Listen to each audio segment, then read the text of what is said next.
Keyin hamma narsaga realniy qarash kerak ekanda. Bitta narsaga tuyg'u bilan qarash bor ekan, aql bilan qarash bor ekan. Tuyg'u bilan qarasangiz jazavaga tushib ketasiz. Bitta hodisa bo'lsa xursand bo'lib ketib qolasiz, me'yoridan ortiq, o'miz ham xafa bo'lib ketib qolasiz. Lekin aql bilan qarasangiz, bo'layotgan voqeaga to'g'ri realniy qarab ketaverasiz. Xiyonat qilingan bo'lsa sizga nisbatan yoki sizni aldab ketilgan bo'lsa, shu aldoqchi odam aldaydi endi. Xoin odam nima qiladi? Yaxshilik qiladimi sizga? Jirkanch odam jirkanchlik qiladi hayotda. Sizga yaxshilik qilib ketmaydi-ku.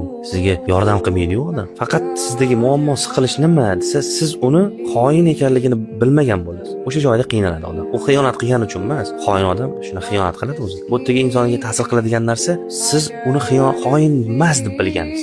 Aldanganingiz. Lekin xolis yaxshi odamning tabiatida aldanish bor. Aldash emas. Shuning uchun inson aldayaptimi, aldanyaptimi deb turib baho bersangiz bo'ladi. Tuyg'u bilan qaraydigan bo'lsangiz, hamma narsa o'zgarib ketadi. Insonning tuyg'ulari aqlini boshqarishi uni halok qiladi. Insonning tuyg'ularini va instinktlarini o'zi boshqarish kerak, aqli boshqarish kerak, aqlan boshqarish kerak. Hayvondan farqimiz shuku, tuyg'ularimizni va instinktlarimizni kontrol qilamiz. To'g'ri, bir xilda insonmiz, xato qilib qo'yamiz, nimadir ish bo'ladi. Lekin bitta to'xtab olish kerak ekanda, nazar solish kerak ekan. Nima bo'ldi hozir mana? Kim nima qildi? Kim yomonlik, kim yaxshilik qildi?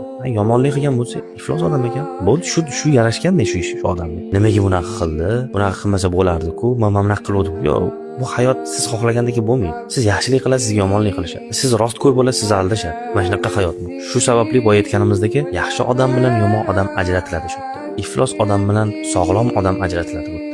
Shu sababli yomonliklar borki, yaxshiliklarni ajrata olasiz. Yaxshiliklar borki, yomonliklarni ajrata olasiz. Boya aytganimizdagi samimiy, xolis odamning tabiatida aldanish bor. Doim iflos, xoin odamning tabiatida aldash bor. Siz aldanyapsizmi, aldanyapsizmi? Shunga qarab ajratsangiz bo'ladi.